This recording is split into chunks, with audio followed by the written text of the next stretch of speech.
이 시간에 우리가 은혜 받을 말씀은 요한계시록 7장 1절에서 17절까지인데 오늘은 8절까지만 읽도록 하겠습니다.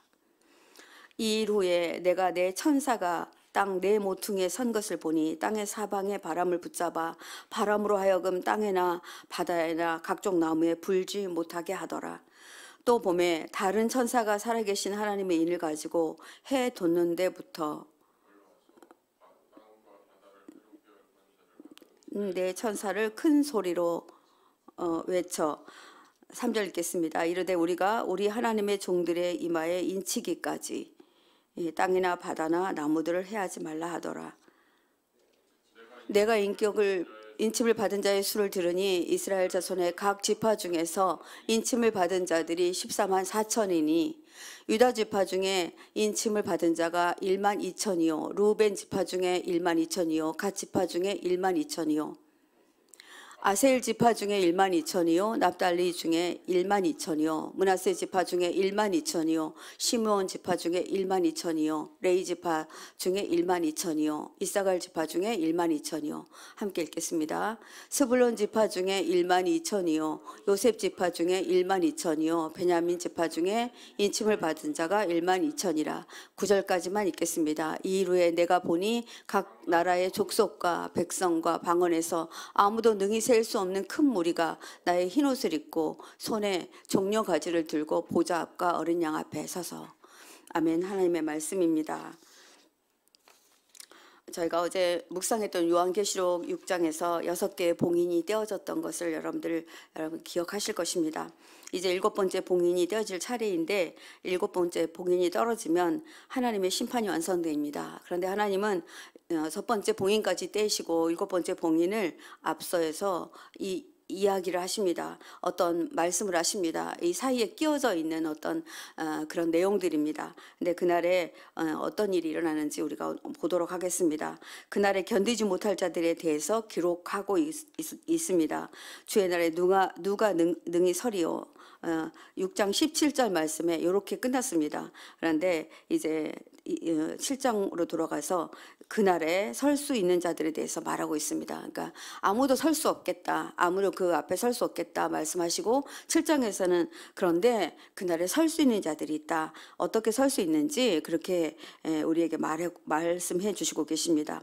7장은 6개 봉인이 하나하나 떨어질 때마다 일어났던 환난 중에 어린 양을 따르는 사람들에게 이제 그 어려움을 견딜 수 있다 이렇게 말해주고 있습니다.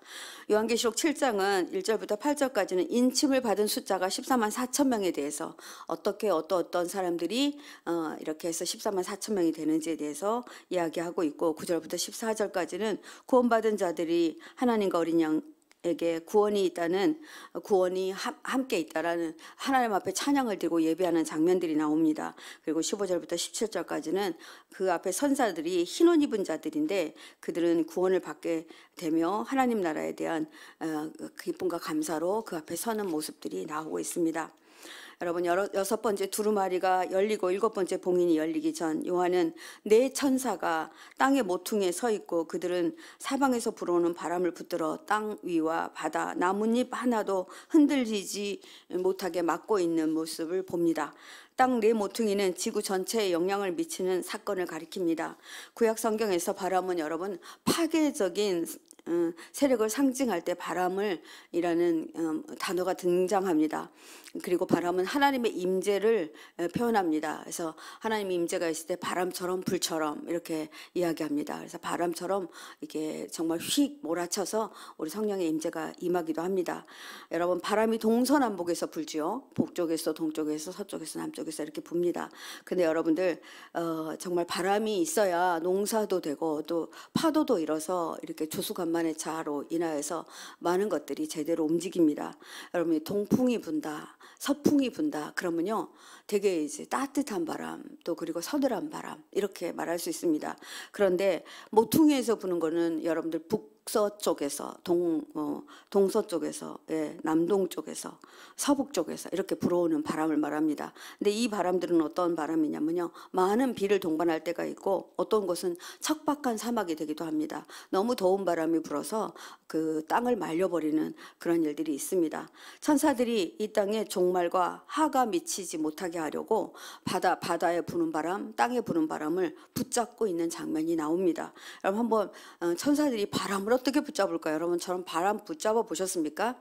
저는 바람은 붙잡지는 못했습니다. 바람을 느껴봤어요. 찻장가에 손을 이렇게 내밀면 바람이 휙 지나가잖아요.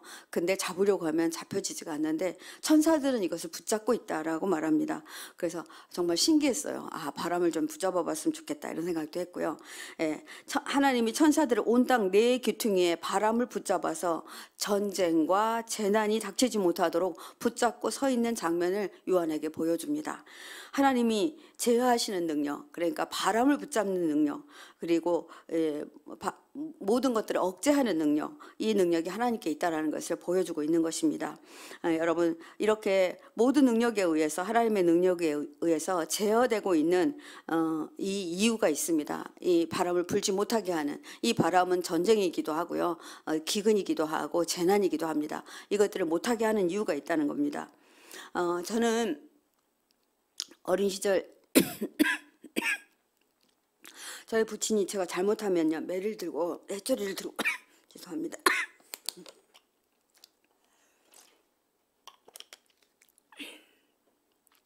제 앞에 이제 새소리를 대고 이렇게 말씀하세요. 잘못했다 말해라. 그럼 내가 너를 때리지 않겠다. 그런데 제가 고집이 세갖고 말을 이제 안 듣습니다. 말을 하지 않습니다.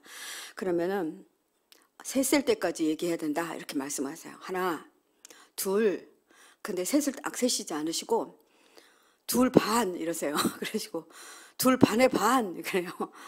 근데 저희 아버지가 안 때릴 걸 알기 때문에 제가 고집을 더 부리죠. 이게 생각이 났어요. 근데 아마 하나님은 우리 이 땅을 정말 심판하고 싶으신데 우리 아버지처럼 그렇게 하시고 계신 것 같습니다. 우리들을 구원받게 하려고 아무도 심판받게 하지 않으시려고 지속적으로 둘의 반반반반 이러고 계시는 것 같다 이런 생각이 듭니다. 우리가 요한계시록을 참 많이 오해하고 어려워합니다. 이 말씀을 통해 우리가 하나님의 인내와 사랑을 느껴야 되는데 요한계시록 하면 심판 이것만 생각납니다. 그리고 회초리, 그리고 징계 이런 것만 생각납니다. 그런데 요한계시록을 다시 보면요, 요한계시록 안에는 하나님의 사랑이 듬뿍 들어 있습니다. 하나님이 정말 우리를 심판하지 않으시려고 애쓰시는 모습이 보입니다. 하나님은 마지막 심판을 아직도 구원받은 백성을 위해서, 구원받을 백성을 위해서, 구원받았지만 다시 돌이키지 않고 회개하지 않는 백성을 위해서 계속해서 미루어주고 계신다고 봅니다. 지금 우리는 어쩌면 연장된 은혜의 시간에 살고 있다 그렇게 싶습니다. 하나님께서는 지금 라오디게아 교회처럼 이 시대에 정말 미지근한 영적 상태에 있는 그곳에 머물러 있는 교인들에게 속히 뜨거워져라, 속히 하나님의 은혜 가운데 들어와라. 이 땅에 임할 심판의 바람이 금방 너희들에게 임할 것이다. 그러나 내가 너희들이 회개할 때까지 붙들고 있다. 이렇게 말씀하시는 것 같습니다. 천사들이 이 바람을 놓는 순간 요한계시록 6장에 7인들이 떨어지고 7번째 두루마리의 인봉이 열리면 이제 세계는 마지막이 됩니다. 우리가 살고 있는 이 기간, 우리가 지금 견디고 있는 기간 말세 지말이라고 하는데요, 예수님이 오시고 나서 예수님이 다시 올 때까지를 말세 라고 하고 우리는 그 지말에 살고 있다고 합니다. 하나님께서 자신의 백성들에게 할 수만 있으면 구원할 기회를 주시기 위해서 참아주시고 있는 기간이라는 것을 여러분들 잊지 마시기 바랍니다. 마지막 때는 그 위세가 매우 잔인하고 냉혹한 폭풍이 불어올 것입니다. 지금 우리는 그 폭풍의 그 전조 중세를 보고 있어요. 기후가 너무나도 이상합니다. 정말 이렇게까지 더울 거라는 거는 상상도 못했는데요. 저녁 6시까지 33도, 34도. 저희 농장이 시골이거든요. 아주 산골이에요. 대개는 4시면 시원해져야 됐는데 이렇게 더워지고 있습니다. 그래서 정말 너무나 무서워요. 그러니까 폭풍 전야 같은 그런 느낌이 듭니다. 우리가 이 사실을 이렇게 하나님이 우리에게 그 사랑을 베풀고 있는 시간, 참아주고 계시는 시간, 그러나 지속적으로 우리들에게 알려주시고 계시는 시간들이에요. 이제 마지막 때가 올 거니까 너희들 준비해라, 이렇게 알려주시고 있는 이 기간 동안에 우리가 은혜의 시간을 보내고 있습니다. 그런데 이걸 우리만 알 것이 아니라 세상에 전하며 전도하는 일, 하나님의 백성이 반드시 해야 되는 사명이며 소명입니다. 온 세상에 예수의 이름이 알려지기까지는 주님은 내 천사들의 손을 놓지 않으실 겁니다. 아직 심판이 이르지 아니함은 구원받아야 할 백성들 때문이기도 합니다. 우리가 이들을 위해서 우리가 정말 더 빨리 그들에게 복음을 전해야 될 이유이기도 합니다. 2절에 보니까 그리고 나는 또 다른 천사 하나를 살아계신 하나님의 도장을 가지고 해돋는 쪽에서 올라가는 것을 보았습니다. 요한은 이렇게 말합니다. 그는 땅과 바다를 해하는 권세를 받은 네 천사에게 큰 소리로 외쳤습니다. 우리가 우리 하나님 종들의 이마에 도장을 찍을 때까지는 땅이나 바다나 나무들을 해하지 말아라. 제가 세 번역으로 읽어드렸는데요. 이 네 기퉁이를 붙들고 있는 천사들에게 한 천사가 나타나서 도장을 가지고 온 겁니다. 요한은 이 천사를 도장을 가지고 온 천사라고 하는데 성경에는 이 도장을 가지고 온 천사는 예수님을 의미하기도 한다고 합니다. 땅과 바다를 해하는 권세를 가지는 네 천사에게 호통할 수 있는 천사는 예수님밖에 없습니다. 근데 그를 천사로 보았던 것 같습니다. 하나님의 종들의 이마에 도장을 찍을 때까지는 재난이 오는 것을 너희들이 손을 놓아서는 안 된다, 이렇게 말했다는 겁니다. 여러분, 신약에서 동쪽은 대부분 그리스도와 연관이 있습니다. 그래서 동쪽에서 올라온 천사는 그리스도를 상징하는 천사입니다. 인쳤다라는 말은 소유되었다라는 말입니다. 인쳤다라고 말합니다. 그 천사가 나는 인쳤으니까 절대로 인쳤다라는 것은 이제 찜했다, 이런 말입니다. 그리고 구원받았다, 구원시켰다, 이런 말입니다. 그래서 하나님은 신실한 백성들의 이마에 도장을 모두 찍을 때까지 아무도 건드리면 안 된다라고 이 천사가 말했다는 것입니다. 하나님은 출애굽 때 어린 양의 피를 문설주와 인방에 발라 백성을 보호하심 같이 인침을 받은 사람들이 예루살렘에 내리는 심판의 기간에 보호함을 받은 것처럼 우리도 보호해 주시려고, 우리도 다 건져 주시려고, 한 사람도 복음을 듣지 못해서 인침을 받지 못하는 일이 없도록 그들을 다 인칠 때까지는 너희 천사들이 절대로 이걸 붙들고 있어야 된다, 이렇게 말했다는 것입니다. 요한계시록 13장 16절에서 17절 보니까 이런 말씀이 나와 있습니다. 그가 모든 자 곧 작은 자나 큰 자나 부자나 가난한 자나 자유인이나 종들에게 그 오른손에 이마에 표를 받게 되고 누구든지 이 표를 가진 자 외에는 매매를 못하게 하니 이 표는 곧 짐승의 이름이나 그 이름의 수라. 그래서 이 표를 받게 되는 것은 사단의 표를 받게 되는 것인데, 요한계시록 14장 9절에서 10절에 보니까 또 다른 천사가 있는데 셋째가 그 뒤를 따라 큰 음성으로 이르되 만일 누구든지 짐승과 그의 우상에게 경배하고 이마에나 손에 표를 받으면 그도 하나님의 진노의 포도주를 마시리니 그 진노의 잔에 섞인 것이 없이 부은 포도주라. 거룩한 천사들 앞과 어린 양 앞에서 불과 유황으로 고난을 받으리니. 그러니까 하나님께 인침을 예수님의 보혈로 인침을 받지 않은 모든 사람들은 이와 같은 어려움을 당하게 될 것이다, 이렇게 말하고 있습니다. 성도 여러분, 여러분은 인치심을 받으셨습니까? 하나님은 인을 사람이 볼 수 없는 어떤 표나 도장이 아니라 영적으로 지적으로 진리에 굳게 서는 것을 인이라고 합니다. 그러니까 인쳤다 그러니까 뭔가 도장이 세워지고 팔에 어떤 표식이 나타나고 이런 것이 아니라는 겁니다. 진리 안에 있는 사람은 어떤 사람이든지 인치심을 받은 사람입니다. 말씀 안에 굳게 서 있는 자는 인치심이 그 안에 있기 때문입니다. 이런 사람들은 어떤 시련이 와도 흔들리지 않게 됩니다. 예수 그리스도의 이름으로 유혹과 시험도 이기도록 도와주십니다. 환난의 때가 시작되기 바로 전에 우리는 모두 살아계신 하나님의 인치심을 받게 되어 있습니다. 그 다음에 네 천사가 바람을 놓게 될 것입니다. 그럼 6장의 장면이 펼쳐지고 이제 흉령과 온역과 검은 그런 그림자를 볼 것이며 나라가 나라를 대적하며 일어나는 것을 보게 될 것입니다. 온 세상은 혼란 가운데 놓이게 될 것입니다. 이날을 우리는 모두 앞두고 있습니다. 하나님은 이 말을 이것들을 요한에게 보여주고 오늘 이 시대에 우리들에게 또 이 말씀을 통해서 이것을 보게 해주십니다. 그런데 인침을 받은 사람들의 숫자가 있다는 것입니다. 4절인데요. 내가 들은 바로는 도장을 찍힌 사람의 수가 14만 4천 명이다, 이렇게 나와 있습니다. 이와 같이 이마에 도장을 받은 사람들은 이스라엘 자손의 각 지파에서 나온 사람들이었습니다, 이렇게 나옵니다. 이 부분을 많은 이단들은 아주 잘 이용합니다. 그래서 자기들이 14만 4천 안에 들어와 있다고, 어떠한 것을 하지 않으면 14만 4천 안에 들어오지 못해서 구원받지 못한다고. 그래서 신천지 같은 사람들이 왜 그렇게 활동하는 줄 아십니까? 이 14만 4천 안에 들려고 그렇게 한다고 합니다. 그래서 여러분들, 우리가 14만 4천에 대해서 이제부터는 그들에게 속지 않고 우리도 정확하게 누구에게도 말할 수 있도록 제가 정말 제 최선을 다해서 한번 찾아보았습니다. 여러분, 14만 4천에 144는 12 곱하기 10입니다. 12는 12제자를 말합니다. 그리고 또 12는 12지파를 말합니다. 12지파 곱하기 12지파, 그리고 곱하기 1000은 무한대의 숫자예요. 무한대의 숫자고, 한편으로는 어떤 숫자냐면요, 전쟁에 나가서 싸울 사람들의 숫자입니다. 이 숫자를 가지고 12 곱하기 12 곱하기 1000입니다. 그러면 14만 4천이 나옵니다.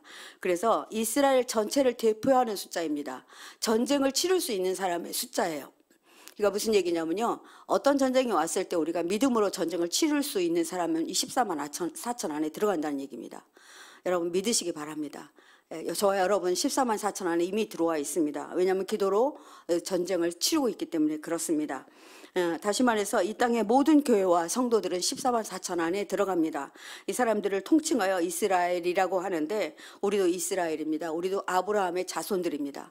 12지파에 들어갑니다. 그러하기 때문에 예수님을 믿는 모든 성도는, 예수를 구주로 믿고 주님 앞에 성령을 받은 모든 성도는 14만 4천 안에 들어있는 성도라고 여러분 믿으면 됩니다.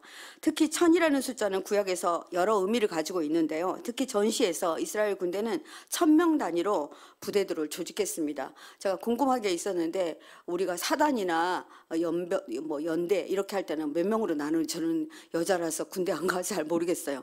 그런데 1000명 숫자로 나눈다고 합니다. 그래서 요한은 14만 4천이라는 숫자를 싸울 수 있는 사람이라고 말합니다.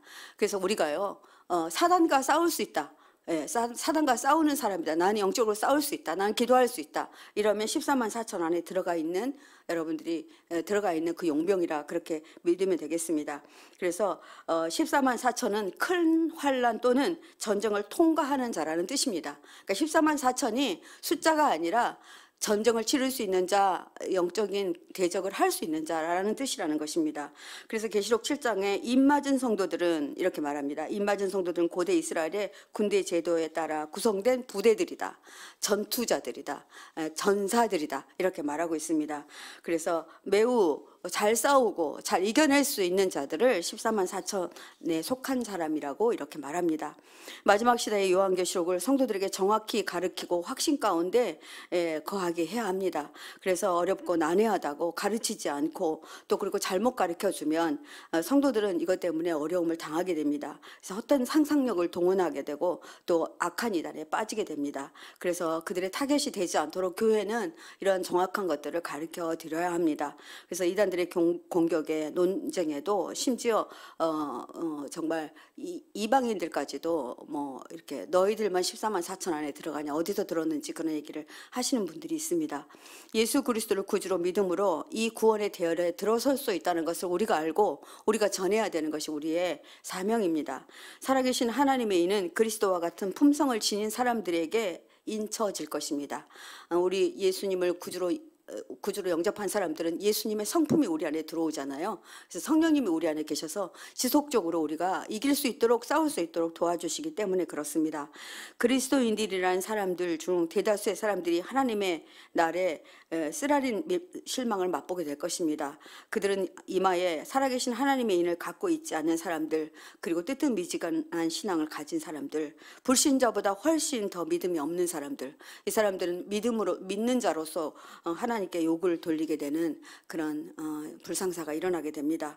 요한은 오늘 본문을 통해서 정확한 메시지를 전달합니다. 아무도 그 수를 셀 수 없을 만큼 큰 무리들이 하나님의 인을 받게 될 것이라는 것입니다. 그래서 정말 수천 수만 명들이 이 땅에 있는 모든 예수 그리스도를 아는 모든 백성들이 예수님이 다시 오시는 재림의 날 우리가 모두 다 주님께 영광을 돌리게 될 것이라는 것입니다. 하나님의 인의 이미지는 에스겔 9장에서 온 것이라 보아야 맞습니다. 우상 숭배에 빠지지 않는 사람들이 이마에 하나님의 표를 그려 넣은 것이 출애굽기에서 가져온 이미지입니다. 이 이미지를 기억했던 것 같습니다. 그래서 요한은 이렇게 기록하고 있습니다. 출애굽기 12장에 하나님의 백성들은 어린 양을 잡아 그 피를 문설주에 발라 그 피가 발린 집은 재앙이 넘어갔던 것처럼 우리 안에 예수 그리스도의 피가 있는 사람, 그러니까 우리가 예수를 믿는다, 그 말은 예수 그리스도가 나 때문에 십자가에 달려 돌아가셨다, 이 사실을 믿는 겁니다. 주님이 나를 예수님의 십자가에 달려 돌아가심으로 내 모든 죄를 사했다, 이것이 확실하게 믿어진 사람은 이미 인쳐진 사람이라는 것입니다. 여러분, 각 지파의 숫자가 5절부터 8절까지 나오는데요, 제가 다 읽지는 않겠습니다. 유다 지파부터 시작해서 베냐민 지파까지 다 모여 몇 명이었습니까? 다 2,000명이라고 나옵니다. 분명히 숫자가 다른데 왜 그랬을까요? 동등하다는 겁니다. 어느 지파든지 구별하지 않겠다는 겁니다.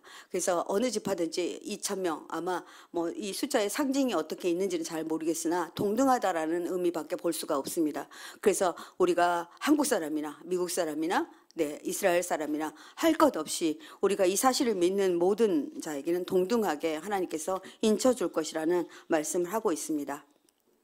그리고 9절에서 요한은 또 다른 환상을 하나 봅니다. 수많은 무리들이 흰옷을 입고 종려가지를 손에 들고 있는 것입니다. 흰옷을 입은 사람들은 누구일까요?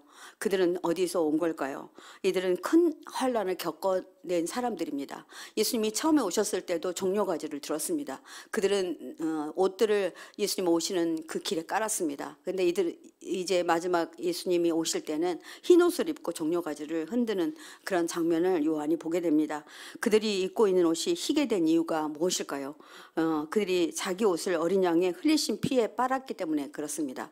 여러분, 피에 빨면 색깔이 진짜 희어집니까? 아니죠. 처음에는 빨갛게 됐다가 나중에 검틱틱하게 됩니다. 피에 빨면. 근데 이 말이 무슨 말일까요? 피에 빨면 붉게 물들어야 되는데 희게 된 이유는 하나님의 백성의 삶이 흠없이 순결하게 하나님이 받아줄 만한 상태로 되어진다는 것입니다.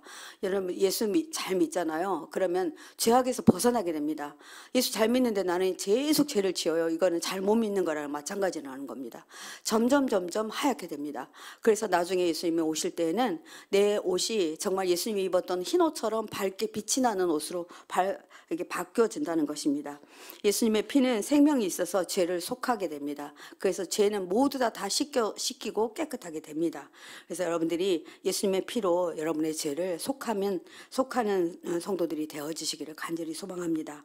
예수님의 피를 통해 악의 세력을 물리치고 승리할 수 있도록 인도하시는 하나님, 우리가 주님 앞에 설 때 의로운 옷을 입고 주님을 예배하게 하시는 하나님이 우리를 그렇게 정말 주님의 승리를 이렇게 받아들이게 하고 축제로 이렇게 인도할 수 있도록, 어린 양의 혼인잔치에 참여할 수 있도록 우리를 이렇게 인도하신다는 것입니다.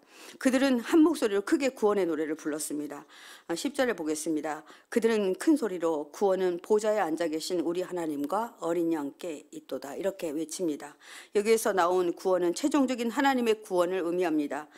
이 찬양에는 모든 천사들과 장로들과 모든 피조물들이 함께 찬양합니다. 아멘. 찬송과 영광과 지혜와 감사와 존귀와 권능과 힘이 우리 하나님께 영원 무궁토록 있습니다, 이렇게 말합니다. 여러분, 제가 한 번 더 읽어보겠습니다. 아멘. 찬송과 영광과 지혜와 감사와 존귀와 권능과 힘이 우리 하나님께 영원 무궁토록 하나님께 있습니다, 이렇게 찬송을 한다는 겁니다. 7개의 단어로 이루어진 이 최상의 예배, 우리가 이런 예배를 계속 지상에서 드려야 합니다. 이런 예배가 드려져야 됩니다. 그런데 우리 예배를 이렇게 드리지 못하도록 방해하고 있는 세력들이 있습니다. 사랑하는 성도 여러분, 우리도 주님 앞에 서는 날 이렇게 찬송할 수 있으려면 이곳에서 이런 찬양을 불러야 합니다. 우리 이런 찬양이 있습니다. 오늘 아침에 불러보고 싶었는데 못 불렀어요. 우리 보좌 앞에 모였네, 함께 주를 찬양하세. 하나님의 사랑 그 아들 주셨네, 그의 피로 우린 구원받았네. 십자가에서 쏟으신 사랑 강같이 온 땅에 흘러 각 나라와 족속 백성 방언에서 구원받고 경배드리네. 구원하심이 보좌에 앉으신 우리 하나님과 어린 양께 있도다. 이렇게 찬양을 하고 있는 겁니다. 그래서 이 찬양이 울려 퍼지는 그 천상의 예배는 누구도 상상할 수 없는 만큼 정말 황홀할 것 같아요. 이런 예배에 우리가 참석하시게 될 것입니다. 여러분 믿음으로 이것을 받아들이시기 바랍니다. 그리고 이 예배를 소망하시기 바랍니다. 그리고 15절에서 17절까지 흰옷 입은 사람들이 하나님 보좌 앞에 하나님의 성전으로 밤낮으로 예배드리는 장면이 나옵니다. 그 보좌 앞에 앉으신 하나님은 장막이 되어서 그들을 덮어줍니다. 그러니까 하나님의 옷자락이 그들을 이렇게 장막처럼 이렇게 덮어주는 모습을 요한이 봅니다. 장막을 임재를 상징하는데 그곳에 있는 성도들은 하나님의 임재를 가장 가까이 즐기며 하나님과 함께하는 그 예배에 참여하게 됩니다.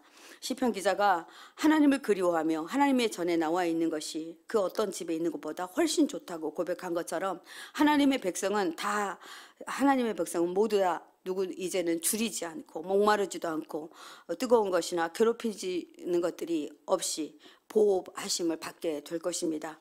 어린 양의 친히 목자가 되어 그들을 푸른 초장으로 인도하십니다. 하나님께서는 우리의 모든 눈물을 그곳에서 씻겨 주실 것입니다. 고난과 환난 가운데 있는 성도들의 절망의 눈물이 은혜의 눈물로 바뀌게 될 것입니다. 사랑하는 성도 여러분, 이런 곳이라면 지금 당장 가도 괜찮지 않겠습니까? 우리가 오늘 구원이 오직 어린 양께 있다는 것을 잊지 말고 내가 예수 그리스도를 믿는다는 것, 내가 주님을 정말 신뢰한다는 것 얼마나 큰 복인지 보시고 또 느끼시고 믿으시고 신뢰하시고 소망하시기 바랍니다. 오늘도 십자가에서 선포된 승리의 약속을 붙들고 고난 중에서 흔들리지 않는 믿음으로 오늘도 모든 삶에서 승리하시는 여러분 되어주시기 간절히 부탁드립니다. 마라나타 주 예수여 어서 오시옵소서. 이 기도가 더 간절해지는 아침입니다. 우리 함께 기도하도록 하겠습니다. 3절 말씀으로 기도합니다. 이르되 우리가 우리 하나님의 종들의 이마에 인치기까지 땅이나 바다나 나무들을 해하지 말라 하더라. 주님, 이 시간에 하나님 앞에 간구하여 기도합니다. 주님, 이 땅의 모든 백성들의 이마에 하나님의 인이 쳐지기까지 주님은 정말 길게 참아주십니다. 그리고 우리에게 기회를 주시니 감사합니다. 하나님이 이 땅의 심판을 미루시는 은혜를 깨닫고 먼저는 가까운 가족부터 이웃, 열방에 이르기까지 복음 전파에 힘쓰는 저희들 되게 해주십시오. 이것만이 가장 귀한 길이라 여기고 하나님 앞에 정말 복음 전파하는 일에 최선을 다하는 저희들 되겠습니다. 우리 주님 이름 한번 크게 부르고 기도하겠습니다. 주여, 주님, 이 시간 아버지 앞에 간절히 간구하여 기도합니다. 아버지, 이 땅에 심판이 오지 않는 것, 마지막 때가 오지 않는 것, 아버지, 이 땅에 많은 백성들을 구원하시려는 하나님의 은혜이고 아버지 그 계획 때문이라 하나님 앞에 아버지 하나님 그렇게 듣고 감사를 올려드립니다. 이 시간에 아버지 이 기회 주신 것 감사합니다. 아버지, 심판을 미루시는 이유 구원받을 백성이 아직도 많기 때문이라 하나님께서 말씀하여 주셨습니다. 하나님, 내 가족들, 내 배우자, 내 자녀들, 하나님 이들을 위해서 아버지 정말 간구하여 기도하기를 멈추지 않게 하여 주옵소서. 우리가 잘 사는 것, 아버지 좋은 집 사는 것, 승진하는 것, 좋은 학교 가는 것은 기도하지만 아버지 하나님, 우리 가족들을 전도하고 우리 가족들이 함께 이 어린 양의 혼인잔치에 참여할 것을 하나님 정말 기대하지도 않고 또 아버지 하나님 안 될 거라 그렇게 생각하고 포기하고 있지는 않습니까? 하나님께서는 그들을 위해서 우리들에게 심판을 미루어 주신다고 하셨사오니 하나님, 미루어진 이 시간들을 은혜로 하나님 바꿀 수 있도록 하나님 인도하여 주시옵소서. 함께하여 주옵소서. 우리가 아버지 입을 열어 전도하게 하시고 입을 열어 하나님 앞에 간구하게 하시고 아버지, 우리가 열방을 향하여서 자주 나갈 수 있도록 그들에게 복음을 전할 수 있도록 우리들에게 큰 은혜 허락하여 주시고 우리 포도나무 교회가 그렇게 되어지도록 하나님 함께하여 주시옵소서. 한 번 더 기도하겠습니다. 9절 말씀으로 기도합니다. 이 일 후에 내가 보니 각 나라와 족속과 백성과 방언에서 아무도 능히 셀 수 없는 큰 무리가 나와 흰 옷을 입고 주의 손에 종려가지를 들고 보좌 앞과 어린 양 앞에 서서 아멘. 그렇습니다. 주님, 우리는 마지막 환란이 무섭고 두렵습니다. 그러나 오늘 주님은 예수님의 십자가의 은혜와 보혈의 능력으로 환란을 예수님의 피로 빨아 우리의 삶이 흠없고 순결하게 된다 이렇게 약속해 주셨습니다. 하나님이 받아줄 수 있게 변화시켜 주신다고, 하나님이 앞에 설 수 있도록 하나님께서는 우리에게 흰 옷을 입혀주시겠다고 약속하셨습니다. 하나님 감사합니다. 오늘도 악한 세력과 싸울 때 제가 싸우지 않게 하시고 예수님의 이름으로 그렇게 승리할 수 있게 인도하여 달라고 우리 주님 이름 한번 크게 부르신 후 여러분들이 충분히 기도하시다가 귀가하시기 바랍니다. 주여 주님, 이 시간 아버지 앞에 간절히 간구하여 기도합니다. 그렇습니다. 아버지, 마지막 환난의 때 정말 무섭고 두렵다고 생각했는데 하나님, 그때가 되면 주님은 우리를 하나님 은혜와 보혈의 능력으로 아버지 하나님 흰 옷을 입혀주시고 하나님 앞에 당당하게 설 수 있도록 도와주신다고 약속하셨습니다. 그러나 아버지, 조건이 있습니다. 하나님 앞에 믿음으로 나아가는 자, 아버지 주님의 은혜를 아버지 저버리지 않는 자, 아버지 하나님 복음을 전하는 자, 하나님의 은혜가 우리 마음속에 있는 자들에게만 그런